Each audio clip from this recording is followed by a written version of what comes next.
안녕하세요. 헌터입니다. 오늘 분석해볼 기업은 대한항공입니다.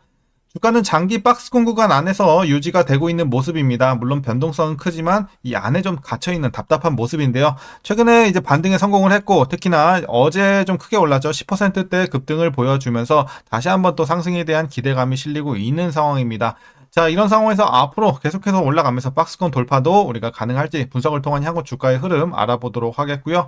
자, 이제 보유자분들 대응이 중요하겠습니다. 목표가 설정부터 물려 계신 분들의 대응 방법, 그리고 신규 진입 관점까지 다양한 투자 전략도 함께 알아보도록 하겠습니다. 자, 이어서 수급 상황입니다. 한 달 기준으로 개인이 샀고요. 외국인과 기관이 팔았습니다. 최근까지도 거의 비슷한 스탠스가 유지가 되고 있고요. 다만 어제 거래량이 좀 크게 터졌는데 이때는 다소 반대되는 스탠스를 보여줬습니다. 하지만 이제 스탠스의 확실한 전환으로 보기에는 일단 좀 더 지켜봐야 될 것 같습니다. 자, 이어서 신용 잔고율입니다. 0.74% 나오고 있고요. 과거 대비 소폭 올라왔지만 여전히 안정적인 수치 문제 없어 보이고요. 자, 공매도 보겠습니다. 거의 제로에 수렴하고 있죠. 높아봐야 3%. 자, 굉장히 낮은 비중 보여주면서 상당히 안정적이고요. 여기에 따라서 대차장고도 계속해서 낮은 상황이지만 더 내려가고 있어요. 그래서 최근에 공매도 관련해서는 전혀 걱정할 게 없는 상황입니다. 자, 이어서 동사 재무제표 분석 들어가 보도록 하겠습니다. 2020년도 매출부터 보겠습니다. 7조 6천, 9조, 14조, 16조, 17조, 올해는 24조로 상당히 큰 폭의 상승 보여주고 있습니다. 내년 후년은 일단 상승폭은 좀 줄어들 것으로 보이지만 상승 흐름 자체는 계속 진행이 될 것으로 예상이 나오고 있습니다. 자, 영업이익 보겠습니다. 1조 4천, 2조 8천까지 올랐고요. 코로나 호황이었죠. 자, 이후에는 다시 한번 또 눌렸고 1조 7천에서 2조 1천 다시 올랐지만 올해 살짝 눌리면서 2조대 그리고 내년부터 다시 한번 올라갈 준비하고 있습니다. 그래서 올해는 좀 쉬어가는 모습, 영업이익은 다소 아쉬운 모습입니다.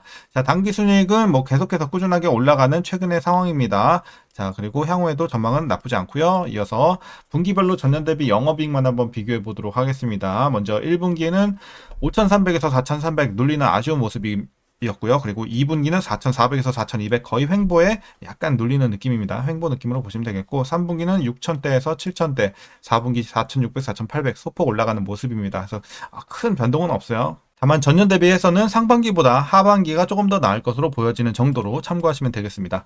자, 이어서 부채 비율 보겠습니다. 과거에 상당히 높았습니다. 600대까지 올랐고요. 최근에 이제 다시 내려오면서 200대 유지가 되다가 다시 한번 조금 올라오면서 300대 초반 유지가 되고 있습니다. 내년부터는 그래도 다시 한번 내려가 줄 것으로 보여지고 있어서 기대를 해보면 좋을 것 같습니다. 하지만 아직 부채 부담은 좀 있습니다. 자, 이어서 ROE 보겠습니다. 자, 20일까지 올랐어요. 그리고 이후에 실적 눌리면서 다시 한번 내려왔고, 다만 두 자릿수는 꾸준하게 유지가 되는 점은 긍정적으로 보여집니다. 그래서 수익성은 큰 변동은 없지만 최근에 10 초반대 나쁘지 않은 수준 계속 유지가 되고 있습니다. 괜찮아 보이고요. 자, EPS 보겠습니다.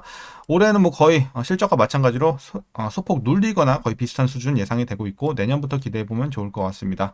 자, 이어서 배당금입니다. 796원 올해 예상치가 나오고 있고요. 만일 이대로 배당을 하게 된다면 현재 주가 기준으로 계산했을 때 배당 수익률은 약 3.33% 기대해 볼 수 있겠습니다. 과거와 비슷한 수준이고요. 배당도 나쁘지 않습니다. 자, 이제 마지막으로 현재 PER 6.7배, PBR은 0.75배 나오고 있고요. 자, 이어서 현재 주가 밸류에이션 상황은요, 지금은 약간의 저평가 구간으로 판단하고 있습니다. 물론 이제 지금 실적이 엄청나게 올라가는 건 아니지만, 그렇다고 주가의 레벨 자체가 높은 것도 아니고, 다시 또 좋은 재료들이 좀 들어오고 있는 상황이기 때문에 이런 것을 반영한다면 살짝 저평가, 약간 싼 정도로 말씀드릴 수 있겠습니다. 자, 이어서 동사 관련 이슈 한번 살펴보도록 하겠습니다. 먼저 2분기 실적 관련해서 얘기를 드리면 일단 매출은 전년과 비슷한 수준 예상이 나오고 있고 영업이익은 12% 감소 전망입니다. 자, 이는 저비용 항공사 LCC의 비수기 영향으로 보여지고 있고요.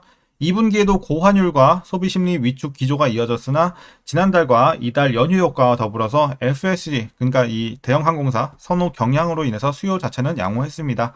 다만 화물 노선 수송량이 미중 관세 전쟁 여파로 인해서 전년 동기 대비 5% 감소를 했고요. 일드 또한 2% 하락하면서 화물 매출액이 7% 감소할 것으로 전망이 되고 있습니다.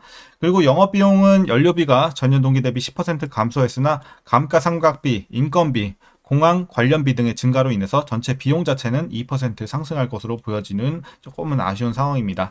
자, 이어서 최근에 이제 전쟁 이슈가 가장 컸죠. 이란과 이스라엘 충돌로 인해서 유가가 일시적으로 급등을 했고 항공주에 당연히 좀 부담으로 작용을 할 수밖에 없었습니다.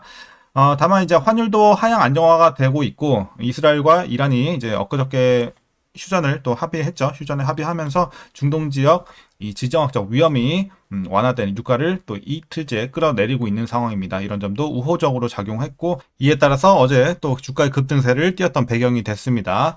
자, 이어서 미국의 관세 불확실성에도 불구하고 향후 화물 물동량과 운임의 변동성 확대 우려는 어느 정도 해소가 된 것으로 보여지고 있습니다. 또한 아시아나 항공의 미주 노선 운임 제한이 해소가 되면서 국제 여객 운임 또한 상승 전환할 것으로 예상이 나오고 있습니다.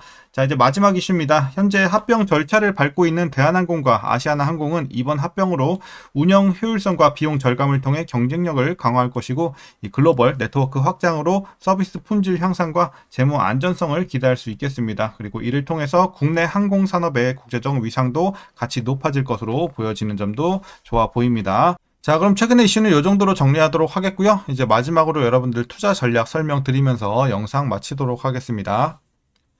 자, 먼저 신규 진입 관점에서는 반대 의견 드리도록 하겠습니다. 물론 뭐 지금 들어간다고 위험하다거나 그런 느낌은 아니지만 일단 메리트를 좀 많이 잃었어요. 어제 급등이 나온 이후로는 메리트가 좀 사라졌다라고 보여지고 있고, 제 개인적으로는 지금 보유자분들만 좀 추가 상승 여력 노려보는 게 좋지 않을까라는 관점입니다.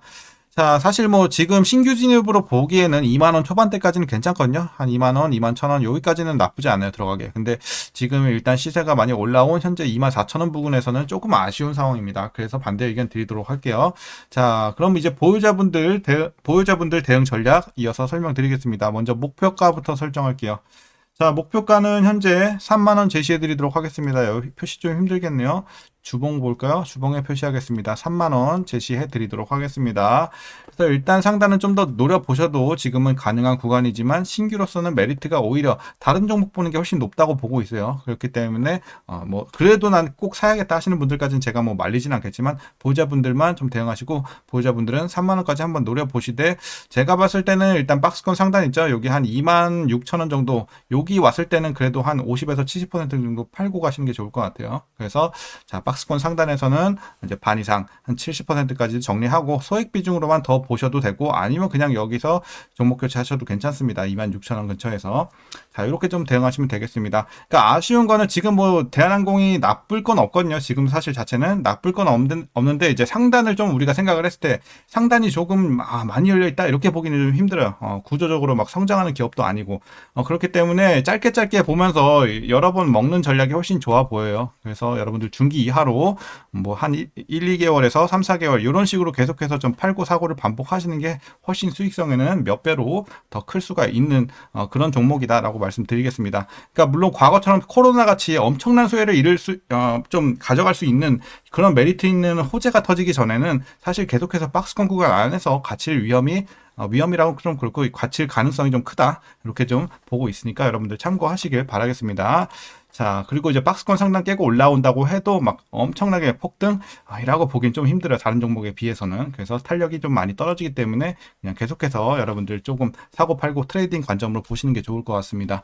자, 이야기가 좀 길어졌는데 어쨌든 이렇게 대응 전략 말씀드리고, 이제 마지막으로 위에서 물려 계신 분들 대응 방법입니다. 자, 이제 물려 계신 분들 제가 라인을 두 개만 더 드리도록 하겠습니다. 28,000원 라인 그리고 26,000원 라인입니다. 자, 일단 기본적으로 여러분들 28,000원 밑으로 맞춰주시면 되겠습니다. 그리고서 보유하시다가 주가가 올라오면 탈출하는 전략이 좋아 보이겠는데, 일단 이제 여러분들 혹시라도 좀 더 나는 빨리 탈출하고 싶다, 나는 빨리 털어내고 싶다 하시는 분들은 개인적으로 26,000원 요 박스권 상단 있죠? 요 26,000원 안으로, 그러니까 박스권 안으로 좀 맞춰주시고 여러분들 탈출하시면 될 것 같습니다. 그리고 28,000원 밑에 계신 분들은 굳이 물탈 필요는 없어요. 그냥 보유만 하셔도 충분하겠습니다. 다만 빨리 탈출하기 위해서는 26,000원 밑으로 맞춰라 이렇게 말씀을 드리는 겁니다. 자, 그래서 오늘 전략은 여기까지고요. 오늘도 그럼 시청해 주셔서 감사합니다.